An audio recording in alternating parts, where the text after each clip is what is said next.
Ashok, please pick up the phone. Ashok, please pick up the phone. Ashok, please pick up the phone.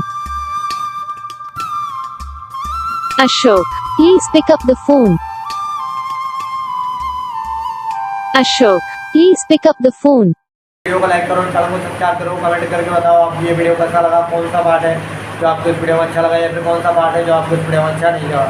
अगर आपको ringtone पसंद आई या फिर आप ये ऐसा कौन सा भी रिंगटोन बनवाना चाहते हो तो आप हम पे कमेंट कर सकते हो। आपके लिए रिंगटोन बना के चैनल पर अपलोड कर देंगे।